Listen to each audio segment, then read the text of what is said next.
Hello, good evening, and welcome to the Talkin Kop. I'm Gav. With me is Kev. It is Wednesday night, and we are here because the fixtures come out. The fixtures come out, and everybody plays each other twice. Ha ha ha! You know, the usual joke that comes out around this Yeah. time of year. But there's been a huge reaction to this. Mostly from Ryanair, who stuck all their fares up to mad prices yesterday Don't. for flying from Dublin to Liverpool or Manchester, and the sneaky fucks. And yeah, so people are paying through the nose or looking at alternative ways to get to your games early in the season. Kev, there's a few interesting bits to come out of this. The most interesting was probably Arsenal fans' reaction, to be fair.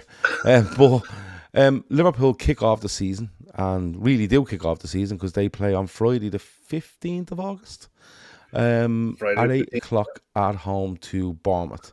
And I know it's a supercomputer, and I know they put so many fixtures in and make sure they come up at the certain times and all, but I'm going to put it out there, Kev, from the off. If you're a Bournemouth fan, you're fucking fuming. Like, possibly, well, it'll probably be their second or third longest trip of the season, I would have thought. Liverpool, Everton, Man City, Man United, and Newcastle, and Sunderland. But it's a really long Sunderland. trip on a Friday evening to start the season for Bournemouth. It's not a bad start to the season for Liverpool, just for the fourth day. I know, but it's one of those fixtures. I always look at the first game of the season. You generally get the side, the champions or whoever finishes second, usually gets the side who gets promoted. Mm-hmm. Look, I know they say it's computer and it's random. It's not. It's not random. There's nothing random about this. You're going to get throughout the season. I bet you a pound to a penny. Every week you'll have a perceived top six side playing against each other right the way through the season as much as possible. And, that's designed for TV. TV are not going to be interested in a week of bang average football. So you're almost, the idea that you've got, Manchester United against Arsenal the first weekend of the season. Yeah. What a banger to sell your subscriptions to Sky, for the first weekend of the Premier League. That's design. But yeah, look, our first three fixtures, they're fucking hard. There's Yeah, three like, hard so, games in the so, off.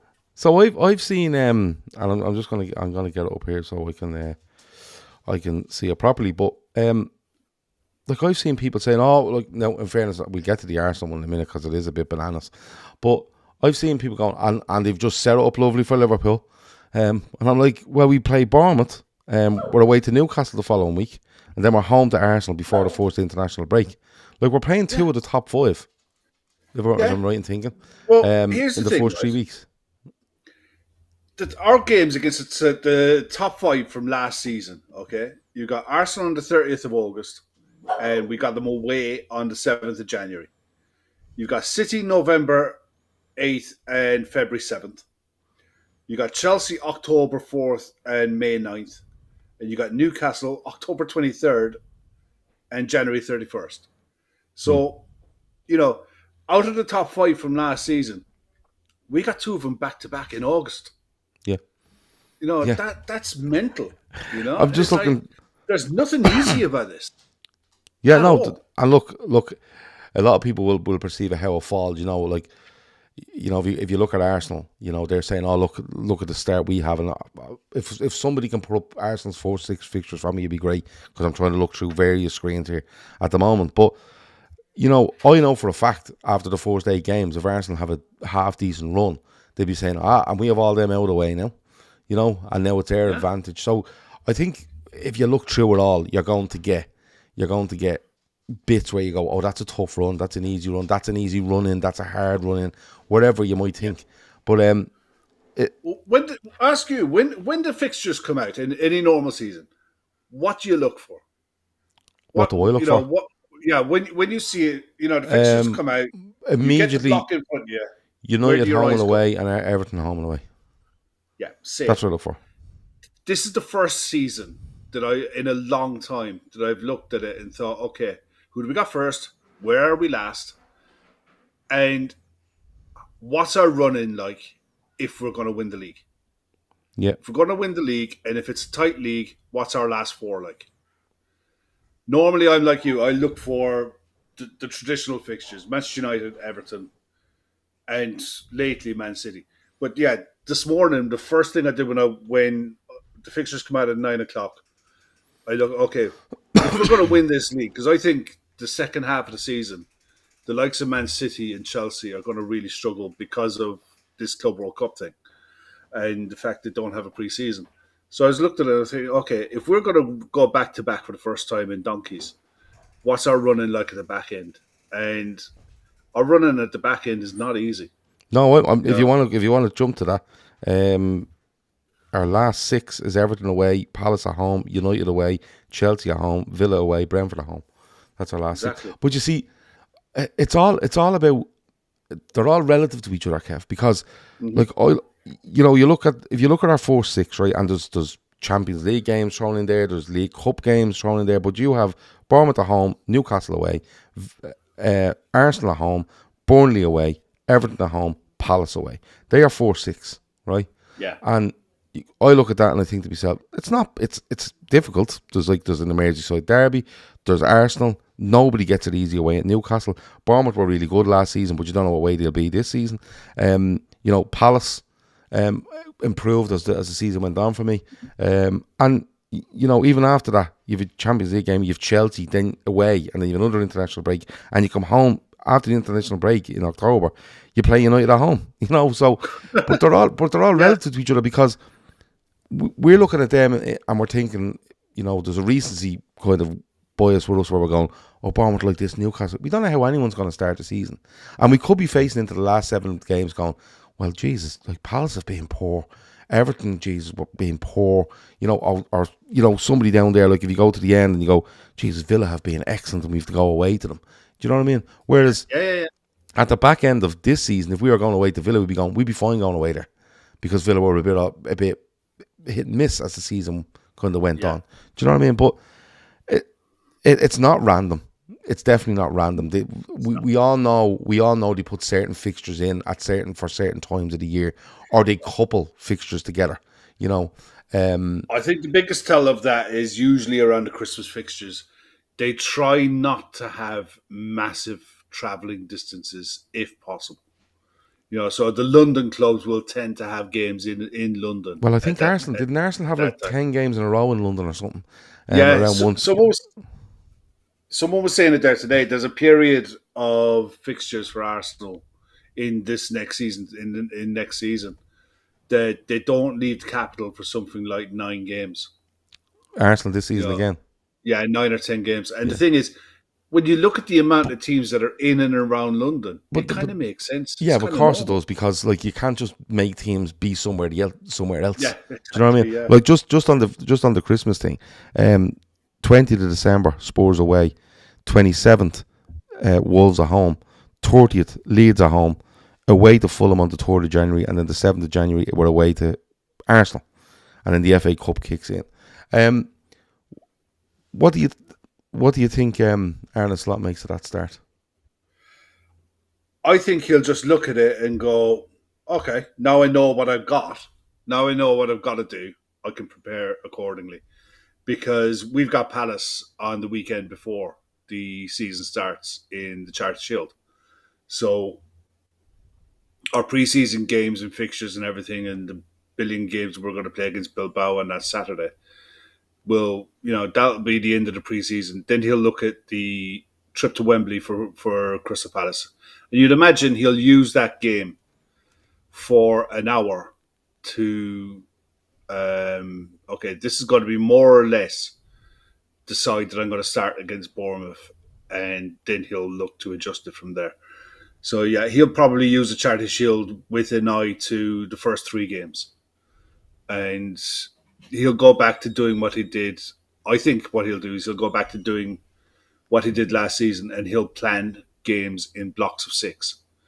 He'll look at it as, okay, we'll look at these 3 games. Then you got the international break. Then he'll look at the next block of games with the Champions League fixtures coupled into that, and that's the way he'll break it down. I think most top managers do that. I don't think he's unique in doing that. I think most managers will look at fixtures in blocks, and he'll look to do that.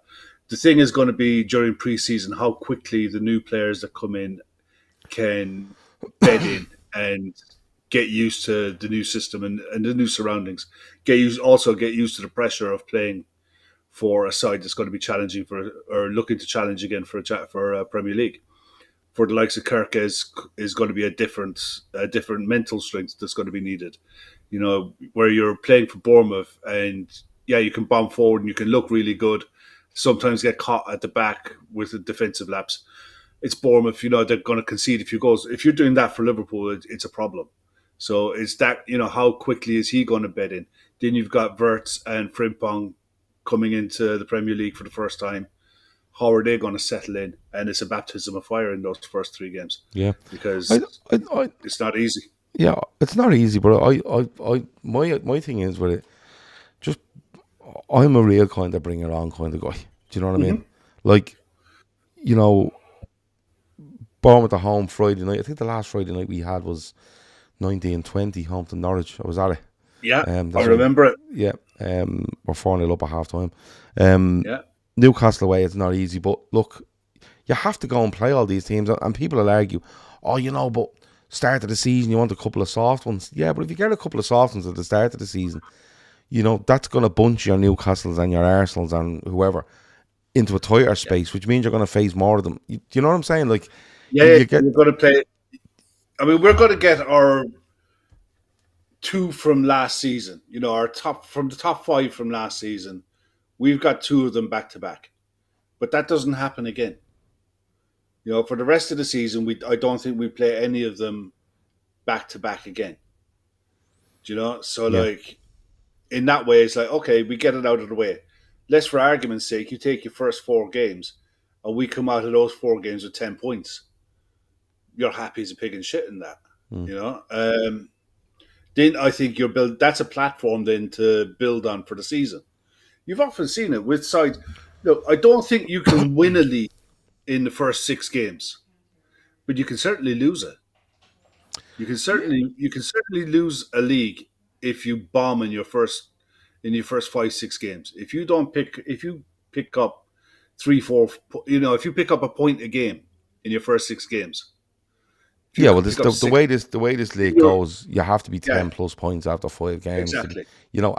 Look, I still get a feeling that next season, you're looking at teams looking to improve, but I think there's a lot of teams that you'll argue if they've improved, and then teams that have improved, it could take time. They could be a bit hit and miss. They could be there to be got at and teething problems. And listen, I think Liverpool might be even in that boat.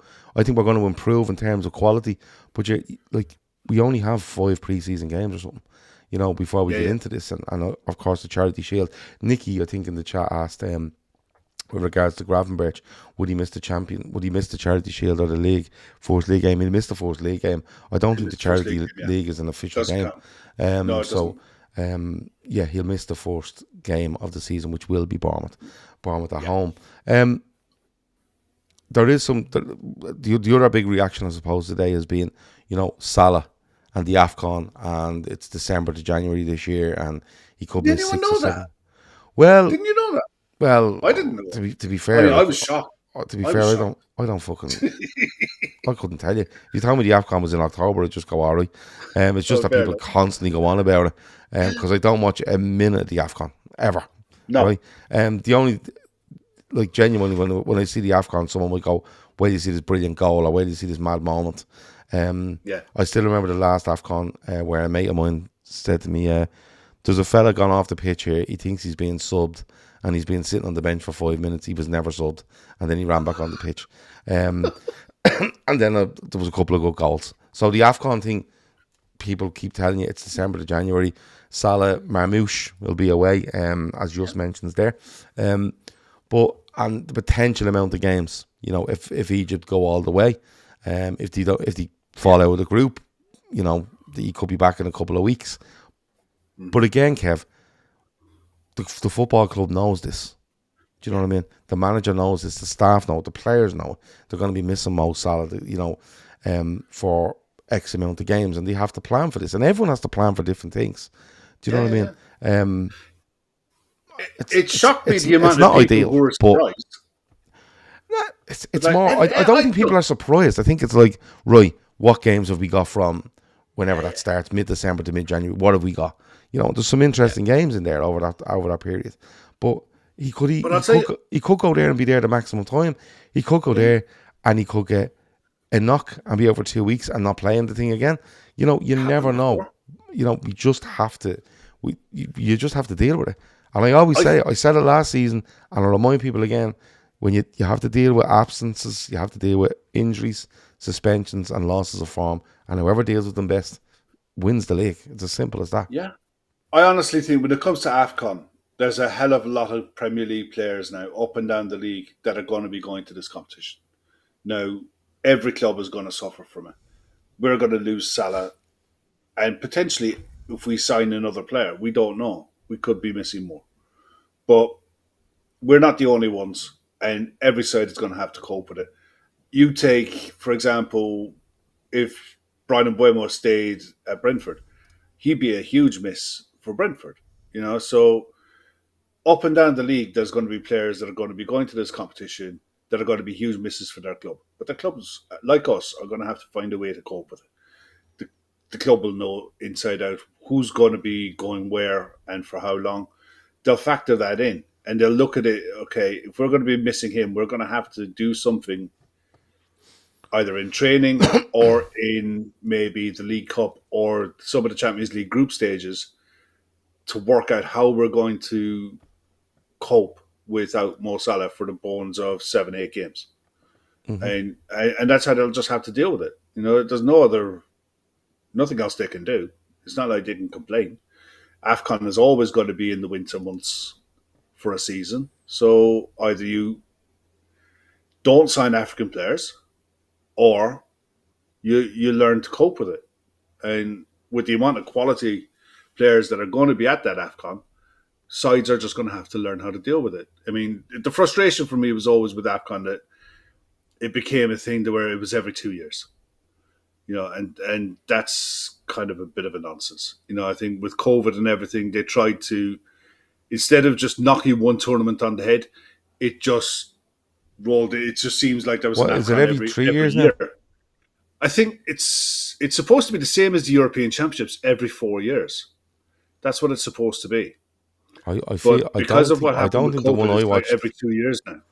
I don't think the one I watched was 2 years ago or 4 years ago.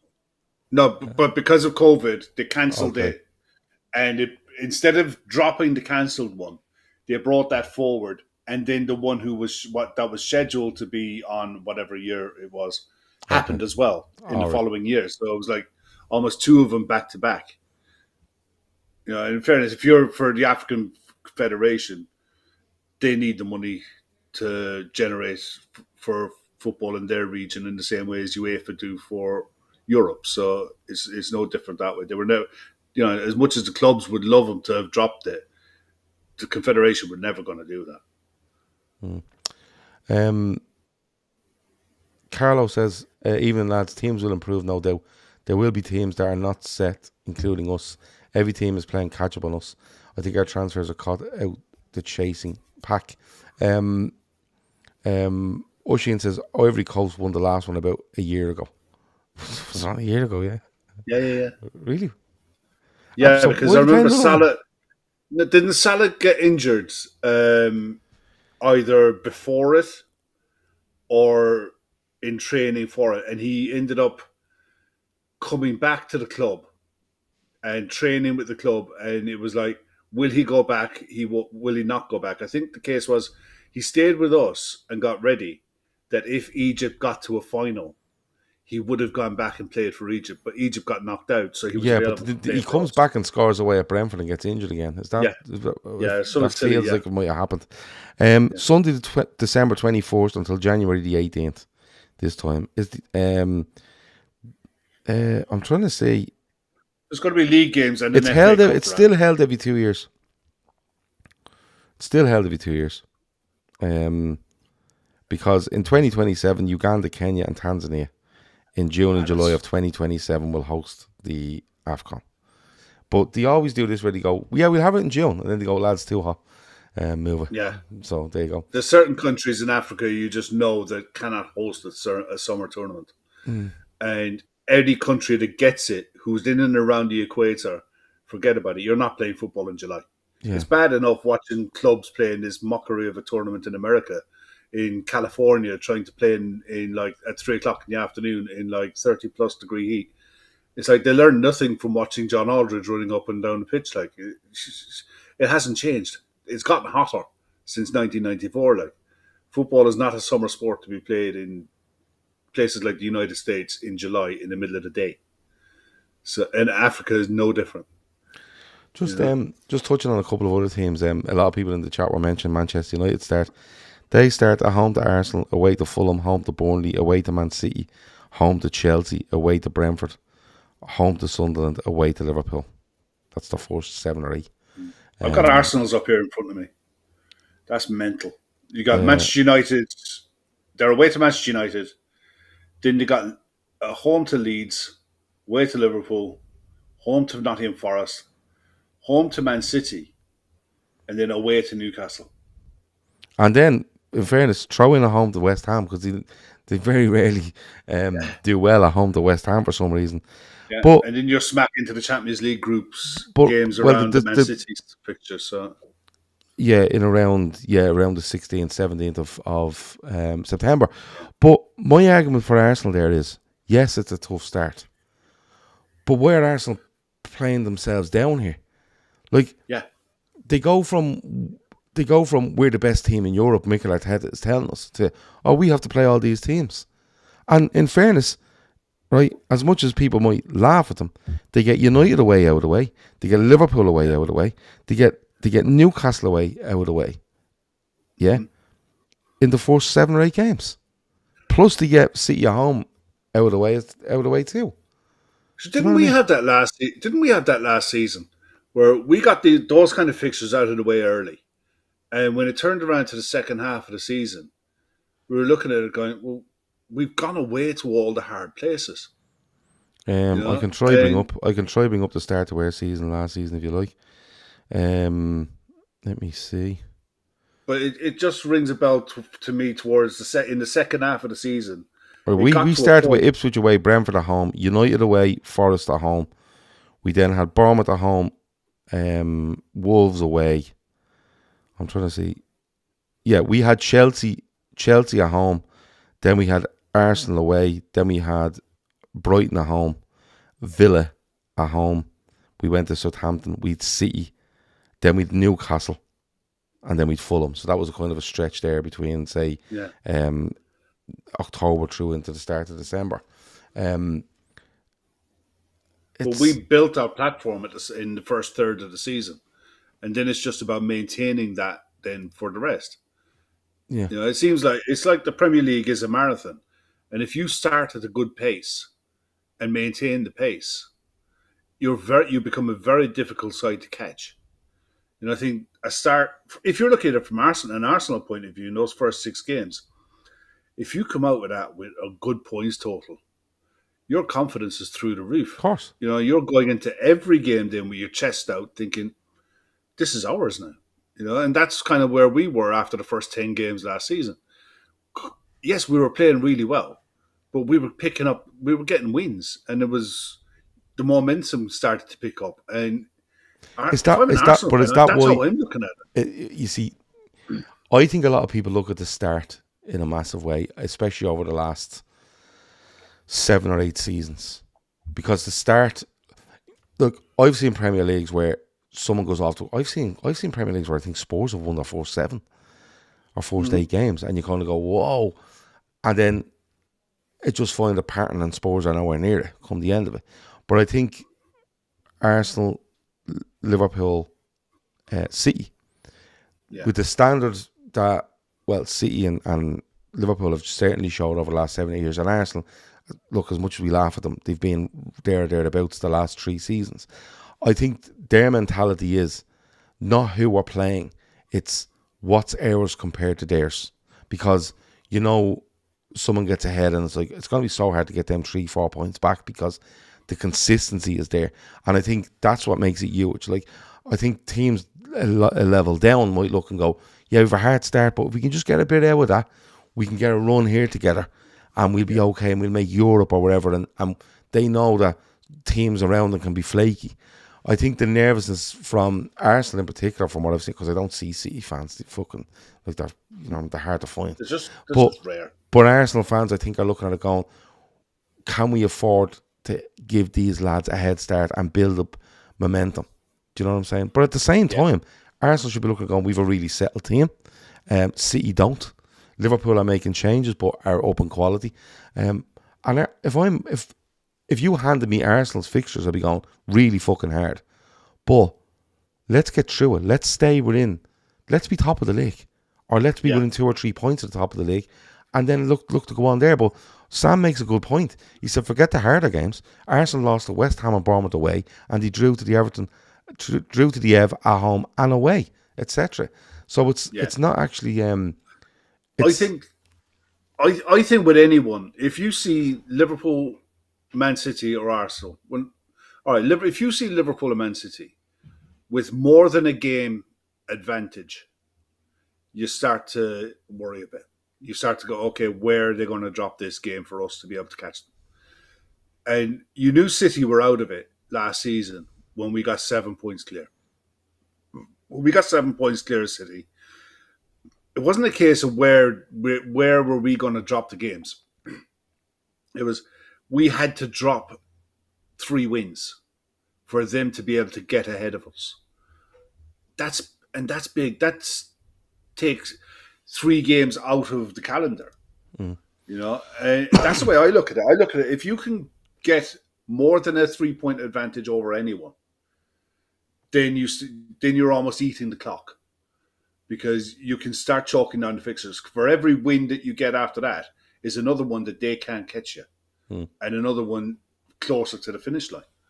Just says Ange had a great start and was nearly made Prime Minister. Yes, that happened too. Yeah, and it is, from our point of view, we as champions you have to take on all comers. So whether that's like, you know, a really easy 4-3, you know, home away home, and it's, you know, dare say a Bournemouth, fucking Leeds and Sunderland or something along them lines, where you think you can get, you know, we have to take, we're going in as champions here, so everyone's going to want a bit of us, whether that's Arsenal in the third game, or whether it's, if it was a Leeds in the opening game, everyone's going to want a bit of us, and we have to be ready for that.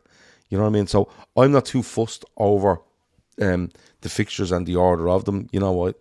I am a bit, you play each other twice, but I understand people's context of, well, the start of the season, everyone isn't in full flow, or towards the back end of the season, it gets tougher. Teams you're getting tired. You might have a lot of games. I get all that, but a bit like you said earlier, when managers are looking at blocks of games, I think supporters should be looking at blocks of games. You know, let's do them 3 and see where we are. Are your new signings progressing? Let's do these. Or we get to an international break. Where are we? Let's get through the international break and hope no one's injured. You know, all this sort of stuff. And I think the last 6 or 7 take on a completely different picture, because then you're 30 games in and you know exactly what teams are like. You know what I mean? Yeah. Like if you're giving me if you're giving me last season Manchester United in the last 7 games, I'm fucking delighted, because not only I think we beat them, but I think beating the Manchester United on a run in just gives you that extra step again. You know, the sort of way. No matter how bad they are, it's still Manchester United. It's still the fixture you probably look for. Oh yeah, 100%. But it's one of the main reasons why I hate playing promoted sides first up, because it's a banana skin waiting to happen. It's a side who are coming up from the Championship, who are used to winning week in, week out, and who have that winning mentality coming up. You haven't played them in maybe a year or 2 years, so you don't know what you're going to get. And like when we were playing Ipswich last season for that first half, it was all brand new to us. Yes, we had a new manager and what have you, but Ipswich were a different prospect to anything that we'd faced the year before. We know pretty much what Bournemouth are going to do, because we know what the Bournemouth manager is going to play like. We know what Newcastle are going to do. We know what Arsenal are going to do. So there's no surprises in those 3 fixtures for us. Yes, there might be different personnel and what have you, but the identity of the managers and the coaching staff at those clubs isn't going to change. So, yeah, I hate to play a promoted side first. first up, because the other side of it is I think we play Leeds. It might be we're 9 or 10 games in, something like that. But by the time we play the promoted side, they'll have been analysed. We'll know what they're all about. We'll know what their strengths are and what they're good at and what they're not good at.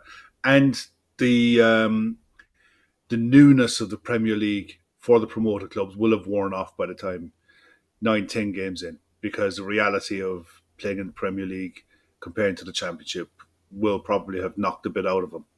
So, I think it's good in that respect for us that we're playing them a bit further on down the line rather than early doors. I mean, Burnley, yeah, but everyone else, like I think Leeds and Sunderland, we don't play for a while.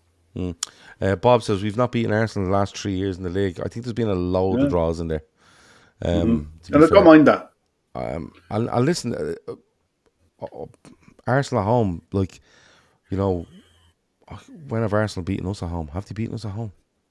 I can't remember the last time Arsenal beaten us at home. Not last year. I think it might have been in the cup that we lost to them. But I don't mind just on playing your rivals and getting a draw. No, I just don't mind. As long as you don't lose, just play them. As long as you don't lose. I always get amazed that when you start looking at games and just immediately being negative over them. Do you know what I mean? No, I get that. And I that's why I think this fixture list brings out massive negativity in people. Like straight away, Arsenal fans are nearly telling you, "Oh, we can't win all them games." Well, you're gonna have to. You're gonna have to. Let's be big boys about this. If you want to win the league title, you need to go out and take with them 4-6 games. You need to take 12 to 15 points. Simple as that. If you take 12 or 15 points out of those first 6 games, you are fucking flying. But you're bouncing. Yeah, of course you are. But they beat us twice, 3-2 and 3-1. 3-2, 3-1, 2-2 away from against Arsenal. But yeah, great. But the negativity from people is mad to me. Immediately, it's like you're just downplaying your side because we have to play them first game. Like, when do you want to play them? I'll tell you what we do. We give you the promoted sides the first 3 weeks, and then we play the promoted sides away the second set of 3 weeks, and then we play 15, 16, and 17. But you're going to have to run into all these teams. You know what I mean? You're just going to have to. I think one of the big advantages to playing them early is they haven't had a chance to settle either, and your players are fresh. They're a lot fresher at the start of the season than mid-season, when you could have injuries, you could have suspensions, you could have players away from international break. If something happens, loss of form, anything. But at the start of the season, you've just come out of pre-season, you're back, you're fresh, you're ready, and usually by the second or third game, you're into the swing of it. So I worry if we were playing an Arsenal first up, but then they'd worry about playing us as well. You know what I mean? I'm pretty sure that Arsenal would have seen their fixture list and thought, fuck, we got Liverpool in the third game of the season away. Shit. They wouldn't look forward to that. Yeah. A bit of me looks at, we're going into this and we've won the league and we're so excited over Frimpong and Kerkez and Florian Wirtz, and I'm going to talk about another player in a minute because about 20 people have asked, so we'll do that before we finish. But we're going into a great excitement, and I'm not going to say I wouldn't be using the words free hit. I think the season, with the signings we've made, there's massive expectation on us, not only from outside and around Liverpool, but from inside the club. I think there'll be massive expectation as to what we can do, both in the league and Europe and stuff. But I'm looking at, if you look at Arsenal and you look at United, let's start with United. I don't think he survives if he doesn't have a good 4, 6, 7, 8 games.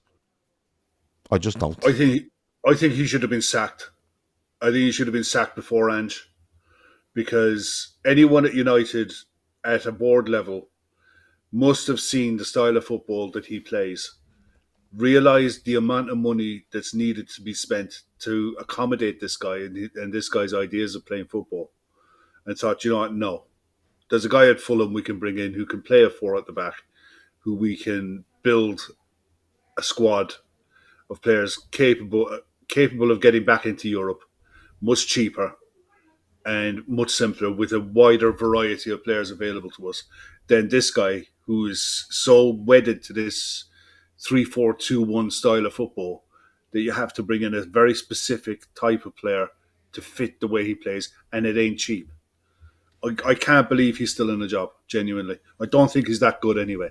So, look, United looks like at the start of the season, if they get Mbuemo over the line and they've got the other guy in from Wolves, they will.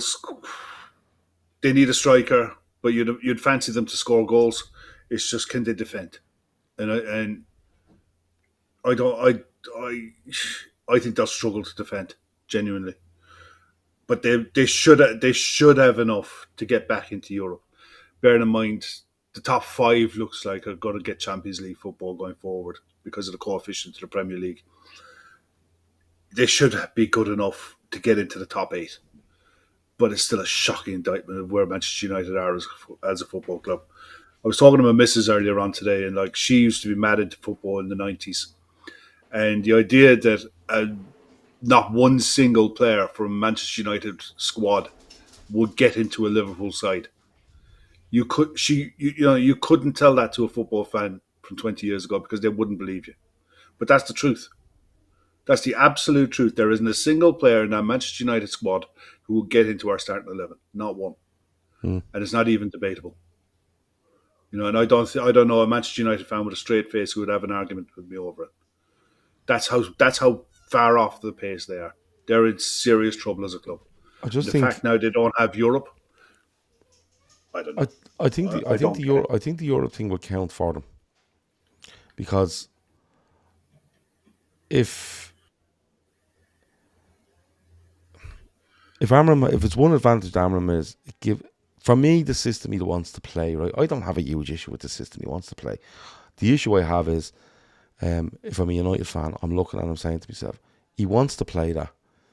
I'm not too sure if he has the players to play in that system, or if he does have the players. If he does feel he has the players, has he had enough time to implement this? Because he's been firefighting all season, right? Right. my thing is with them is that when you look at the start of the season, there, he's gonna have a pre-season with them. He's bringing in. I understand them bringing in forwards because he didn't score enough goals, right? But I look around the rest of the team and I go, what about midfield? What about the fullbacks? What about the centre backs? What about the goalkeeper? There's a lot to do there, and I don't know whether the forwards will do a job for you, but will they mask enough of everything else going on? And I think the easiest position to play in that system is up front. I think it is. I think the midfield too was so hard. Your wing backs is a hard position to play. Your centre back, I think forward is okay. But I think Aït-Nouri is a good signing. Aït-Nouri is a good signing. No, Aït-Nouri's with City. Oh, he's gone to City. Sorry, yeah. No, but the thing is, like, when I look at this United side, if they don't do well in the first 8 games, where is the evidence he's going to change it? Do you know what I mean? Like, if he'd have come in last season, when he comes in last season, if he'd had a bit of a ropey start, and it took an upturn, and they get to a European final and they lose it, but you could see the upturn and they were unlucky. But there's no upturn. And if he comes in here and this continues in the same vein, people at Manchester United have to turn around and go, there's no difference here.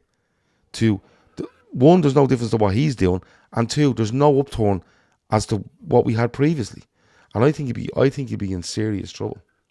Yeah, look, I mean, if you take it that, okay, I honestly think he should have assessed the squad before he came in and decided, right, okay, this squad is built to play 4-3-3. I can work with this in a 4-3-3 and evolve it as time goes on. But he doesn't. He comes in and says, look, this is how we want to play in the future. We're going to start this now, and it's going to take a lot of pain, but we're going to get there. What I don't think he anticipated was just how bad that some of these players were. On paper, is different to reality. They finished, last season, 15th? Yeah. 14th, 15th, something ridiculous but like that. He lost something like 18 league games. Yeah. It's like he had to sense in training that this isn't going to work. But I don't think he was under any pressure from the club because I think the club assumed that they were going to get Europe.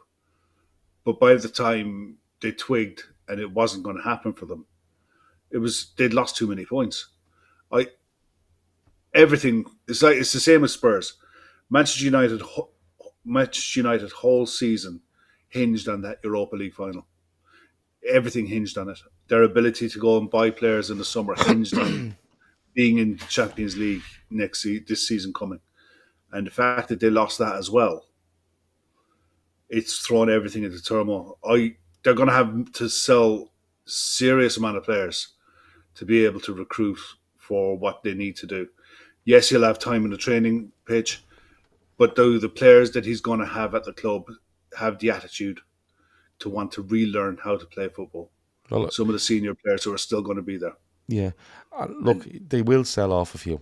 What they get from them, I don't know, but they will sell off a few. But my thing on it is, I'd be fucking amazed if you see a turnaround in Manchester United next season, because he brings in Mbeumo and he's brought in Cunha, right? Yeah. And say for him, he sells off 2 or 3 and he brings in a really good midfielder and a really good wing back or full back or centre back, or he has to get a goalkeeper. He just has to get a goalkeeper, right? Yeah. And he needs a really fucking good one, right? Yeah. But I look at it then and I say to myself, right, you brought in 4 or 5, but you're going to have to play them 4 or 5. One, they're all going to have to work, right? Yeah. And 2, they're all going to have to play so many fucking games, right, throughout the season, because you cannot rely on the rest, because the sample size is there. It's not like he took over for the last 15 games. He came in and United played 11 league games. Yep. They 27 league games under him. And he picked up 22 points or something. And he went all the way in Europe. And you have the cup games thrown in as well. He's played enough football in the league and in Europe to know what these players are about. The difference was when Klopp came in after Brendan Rodgers, we could see the progress. We knew the league position wasn't where we wanted to be, but we could see that we were on a journey. And I don't think Manchester United can say the same at the moment, because I don't think they can see where this club is going. What is he trying to achieve? You see, you're talking about a journey there. I think what needs to happen here for United is, I think United need to come, if it's to work, I think Amram has to go in here and get somewhere in the European places in the league. So they can turn around and go, listen, he came in, it wasn't great, we got beaten in the final, but look, we've got back into Europe, whether that's a Conference League position or wins a cup and gets in the Europa League.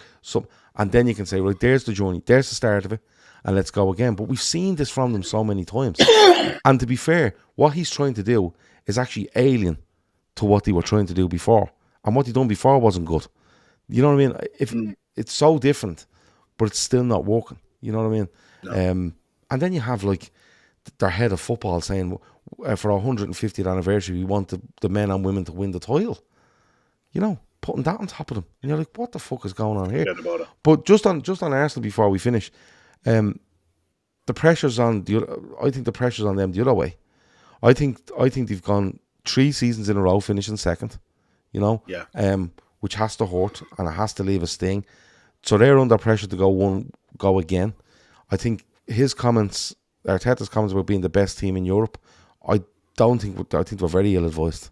I think you should have taken the defeat and went, listen, we've been brilliant this season, whether you think or not, or whether we think or not. He says we've been excellent this season, we've been great in Europe, we've come up against this team, a bit like Liverpool said, we've come up against this team and they were great, and kind of pipe it down a fucking little bit and try to go under the radar a little bit. But them comments are going to come back to hurt him if they don't get off to a good start. And I get that feeling around Arsenal fans that they're thinking, lads, this doesn't fucking start well. That's why I think they're open arms about it. If this doesn't start well, the media are going to fucking come down on us as a club, support base, everything, like a ton of fucking bricks.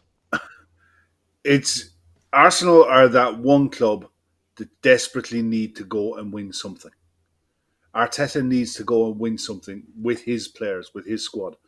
If that's an FA Cup and be consistent in the league, it's something. You know, that has to be the bare minimum, to be honest.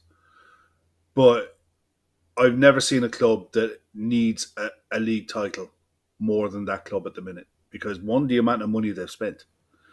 They've got under the radar. They've spent a savage amount of money to get where they are and to not get one over the line.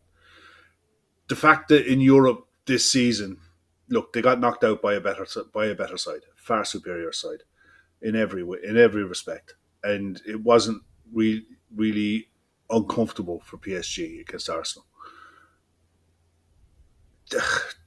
I think they're well away from Europe, but how many more times do they turn around and spend more money on this manager before they say, look, thanks very much, and we're going to try something new.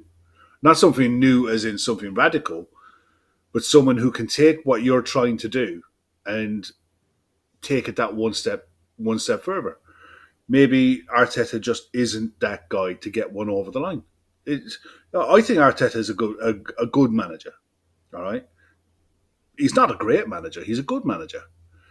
But I think there's better managers out there who are doing a lot better with a lot less. And I think your man at Fulham, I think Thomas Frank at Brentford, for example. How poor do you think Man City were last season? If you were to mark the season out of 10, the league season out of 10, what would you give them? 7. Man City is 7 out of 10. Yeah, because I think there's a reason why nobody's done 5 in a row. They've won. They just for context. Yeah, they won more league games than Arsenal last season. Yeah, they scored 3 less goals, and they conceded 3 more goals. Yeah, right. And they finished 3 points off Arsenal. Yeah, but this is what I say. They lost about 9 games in a row in all competitions at one stage. I know. But the thing is, with Man City, you my, hold them to a higher standard. But what I'm doing is I'm holding Arsenal to a standard here, right? Mm-hmm. Now, if you take some of Arsenal's grievances, well, not grievances like grievances with regards to how the league went, injuries and decisions and stuff like that, right? If you give them 10% more points, they still only finished 10 points ahead of Man City. Yeah. If you give them 10 more points. Yeah. 7 more points. If you give them 10% more points. If you give them 10% more points, which is 7 more points, right? They finished 10 points clear of a Man City side that were all over the place for the season. Yeah. Do you know what I mean? And yeah. I get where people say we can improve and we're on a journey and we're on the... but you have to be in an upward curve, right? And I don't think that second place for Arsenal this season was an upward curve. That's where I am. And listen, if Arsenal go out at the start of the season and they fucking 10 games in, they've 25 points or 26 points, you go, you know what? Fair play to them. Excellent, right? Yeah. But there's just something in the background for me with Arsenal where I don't know whether they're running out of steam or belief or they're overplaying themselves. Because let's be honest, Liverpool stopped playing for a quarter of that season. And when you add up the games, it's a quarter of the season, right? Sorry, it's not a quarter of the season. They gave up for 4 or 5 games, really. Do you know what I mean? So in that period, like Liverpool, if they wanted to, probably could have put another 9 or 10 points on Arsenal, and they didn't. I think they were still miles if you look at the graph, but don't compare them to Liverpool. If you compare them to Man City, right, who they all talked about for the very early part of the season, right? Yeah. We're not bothered about Liverpool. It's all about where we are at Man City. If you compare them to Man City, I thought were awful for the vast majority of the season. Yeah, they had injuries, but everyone does, right? But Man City finished 3 points behind Arsenal. I think if you look at Arsenal's last 4 or 5 years as a graph, and you go, okay, they were on this way, and then I think they were on the downslope last year. I don't think last season was a good season points total wise for anyone. We should have hit 90 points. What happens? I think if we were under pressure, we'd have hit 90 points. We'd have easily cleared 90 points. Right? But what happens? But nobody else does. Nobody else does. And that's the thing. You see, I think Arsenal are on this tightrope of, at the moment for me, they're on this tightrope of, fuck, if we have all our players fit, right, and we go 6 games into this season and 18 points on offer and we've 8. What leg do we have to stand on Where now? do you Because go? they're all fit. There's nothing to say Arsenal couldn't go and win their 4-6 games. But I'm not writing them off to win their 4-6 games. But I think if they don't, the last few nuggets they have in their bag of tricks here with regards to why they're not winning leagues or, going to the European Cup finals or whatever it might be, I genuinely think that them nuggets are running out. I think those little curveballs are running out, and that's where I think Arsenal fans are looking at this going, fuck, if this doesn't go right in the next 4, 6, 7, 8 games, where do we look? I think they'll feel a bit aimless for me. As Arsenal fans, they'll feel a bit aimless. How many times did we say it all last season? They're not averaging 2 points a game. And they didn't really average 2 points a game. I think, what did they finish up on in the end? Was it, what, 76? Who? Arsenal last 71 season. points. 71. I mean, for a lot of seasons... It might have been 74. Okay, 74. For a lot of seasons, that might get you top 4. That might get you into the top 4.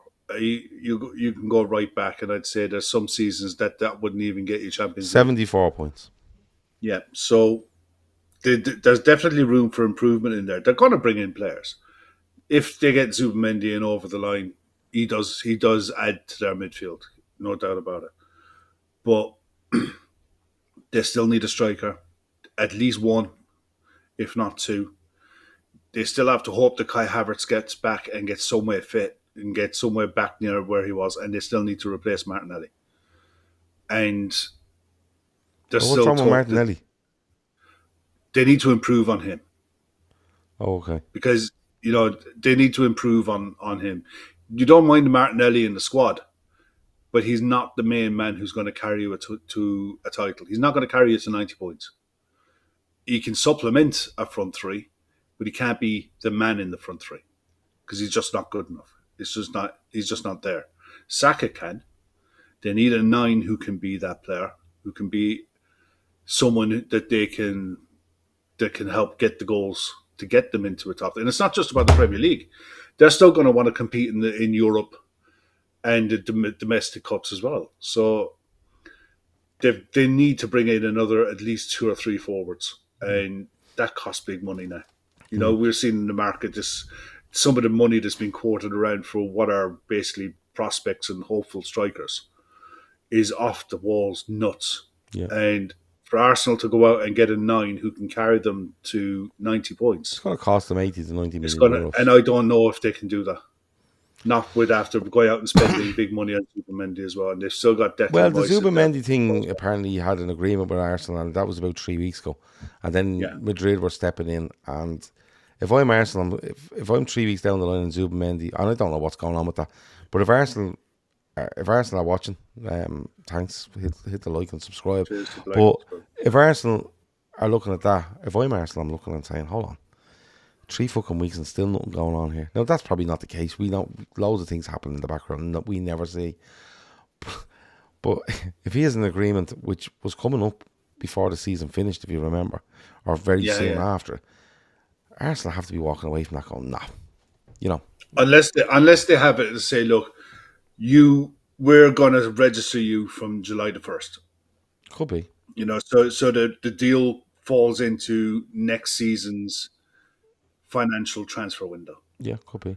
The financial transfer window for this season. But nothing can stop them. Nothing can stop them from turning around and saying, announcing it. Correct. Yeah. To saying we're due to medical and international clearance, Martin Zubimendi, and we've agreed a deal with Martin Zubimendi, and July the 4th we sign him or whatever. 100%. But look, it's very interesting, and that's the way I look at the fixtures. Play them all, play them twice, play them home, play them away, whatever, and great. But that's the way the context I kind of look at them in as to what effect they could have on not only seasons but managers and players and fan bases. And I think the 2 interesting ones to come out of this is because I think City are going really under the radar. Already made a couple of signs, but not many people are talking about them in the sense of who City got at the start. It's all about who have Arsenal got, who have United got, who have Liverpool got, for different reasons. Next season, City are our main rivals. Without a I doubt. think they'd be good again. Yeah. Doubt. I think they'd be good again. Without a doubt. Yeah. I think they've bought well. That's true. I think they've bought some really, really good players. And but again, my thing on City is they'll always be a threat, right? I think they fell off because of numerous things last season. The thing with the charges is still hanging around there. I don't know how much effect that has. My biggest thing would be how committed does Pep Guardiola become in all this. If it starts to look a bit flaky, there's more talk of him going appear again. That's where I'm kind of looking to see. But I agree with you. I think they've bought really well, especially in Reinders, and Aït-Nouri will suit them. The only thing is, Aït-Nouri to me is a wing back, not a full back. He is a wing back, yeah. But they dominate the ball so much. He basically plays a wing back with them. Yeah. Yeah. I don't know. I mean, I was just looking there now at some of the stuff coming out tomorrow and some of the fees that are being knocked away. Fulham have rejected a 26 million offer with 6 million in add-ons from Leeds for Rodrigo Muniz. He's really good. He's really good, yeah. I think he's worth more than that when you see some of the money being banded about for the likes of Ekatike and I've been really impressed with him. Can we talk or have you any more there, Kev, before? No, you shoot. You shoot. A lot of people in the chat here are banging on about Alexander Isak, right? Davey T says the owner's manager and the player have said he's not for sale. It would take in excess of 160 million to get him. If you want him, that's your price, right? Davey's not having a bar of us here. We like Davey though, so yeah, we do. A big fan of Davies. Very much. Adds a lot to the chat, in fairness to him. I don't see this happening, Kev. I'm going to put it out there. Now, there's some journalists out there. Someone mentioned the journalist to me earlier who's meant to be quite close with Richard Hughes and saying, look, this journalist is saying this and maybe he's preempting something, but no way is the price 160 million. I disagree with Davey there. I still think there's an argument Liverpool don't sign a number 9 this summer. But in the case of Alexander Isak, it's starting to appear more to me that I think Isak says he'll give Newcastle 1 year in the Champions League and then he gets a move. That's what I think it is with Isak. That's just my opinion. Right. I got this thing and I was chatting to Ashley earlier and some of the other lads who are in the Telegram group. I think that if we were going to try to get Alexander Isak, he would have to push for it. He would have to... What I read was he would have to ask for a transfer. So he'd have to put in a transfer request. If a player puts in a transfer request, they forego loyalty bonuses that are all weighted when a club decides to sell you. So I think he would have to give up a lot of money in order to come to Liverpool. That wouldn't be a problem in itself if the player wants to push for it.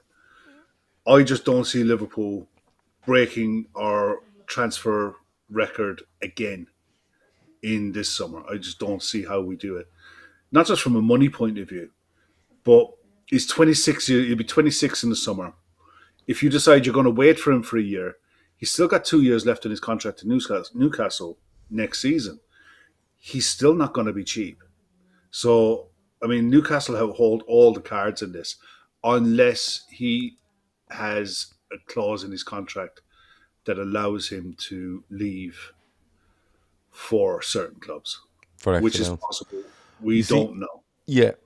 I just don't see how Liverpool would have. And I think it would take in the region of what we're paying for Florian Wirtz to get Alexander Isak out of Newcastle with 3 years left in his contract. Yeah, unless like you said, there's something in there where he has something in his contract that says he can leave for a Champions League club for X amount.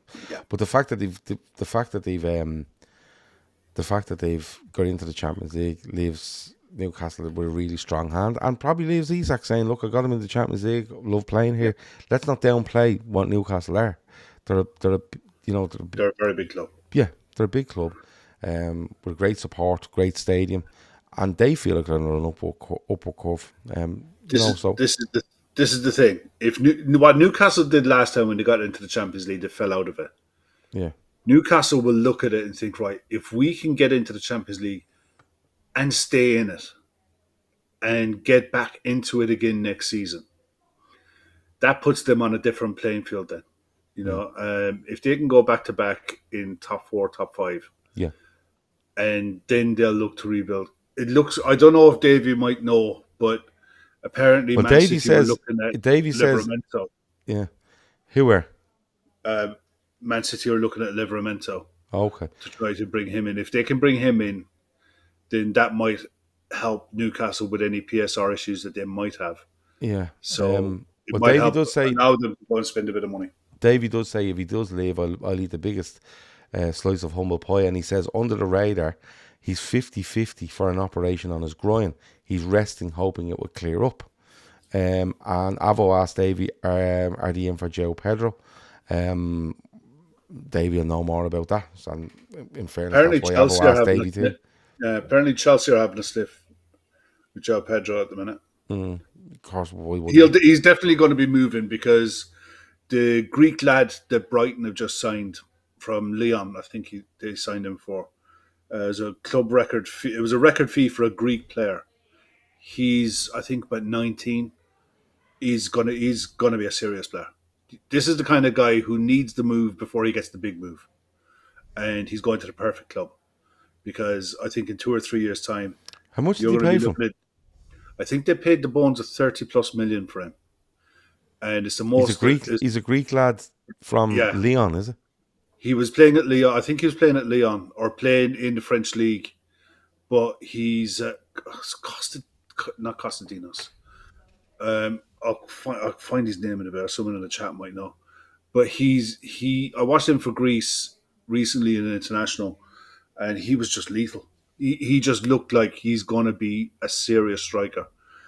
And there ain't many of them about because I watched the England under-21s tonight, and they don't have you don't have a number 9 coming through playing for the under-21s.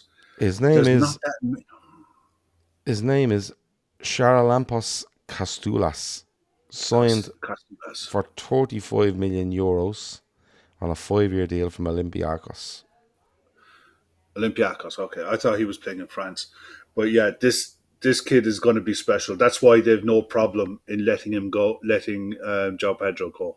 Okay. So João Pedro is going to move. It's just a case of where it may be a case you wonder if we might end up getting linked with him. Yeah, Because Davey says he's that kind of link-up striker, isn't he? Yeah, Davey says they are in for Joe Pedro. Joe Linton to Saudi rumours are coming out of Newcastle as well. So if you need any news on Newcastle, just go on to Davey because he just tells you what's going on. He doesn't bullshit. He just tells you. But I've enjoyed that. We've talked some fixtures. We've talked some clubs. It's actually reminded me of something I have to do over the next couple of weeks before the Premier League starts, and that's get some fans from other clubs to come on and tell us how they feel their summer's going, how their season might go. If anyone can recommend, and I'm saying it straight off the bat, if anyone can recommend a decent Manchester United or Arsenal fan to come on, there might be Arsenal United channels out there that aren't the ones that you always see. And people might come on. Let me know, and I'll try to get them on. I have Everton. I get Dave on for Everton, and we'll do 1 or 2 more. We might even get Davey on to talk Newcastle. You never know. Yeah. So there you go. That's something we're definitely going to do. A lot of people have asked about shows on YouTube and free shows. Now we were taking a month off. To be fair, we were taking about a month off where we are putting some shows on. On YouTube, and we were keeping our shows going on Patreon because we promised on Patreon we'd do so many shows per week or per month, and we're trying to keep that promise. So you will see this will start building up again over the weekend. Myself, Kev, and some others are going to be putting a plan together for the next few weeks with regards to shows on YouTube, shows on Patreon, and the Patreon's been brilliant in fairness. So that's what we're going to be doing, and yeah, we've kind of had a little rest. We've kind of dropped shows in here and there, but we're going to go, we're in late June now. We have to be giving it the big one now for the next 6-8 weeks before the season starts. That's being Kev. I've been Gav. That's been the Talkin Kop. Thanks again to everyone in the chat. Like, subscribe, comment. If you want to check out the Patreon, the link is in the description. But it is patreon.com/Talkin Kop. Thanks a million. Over and out.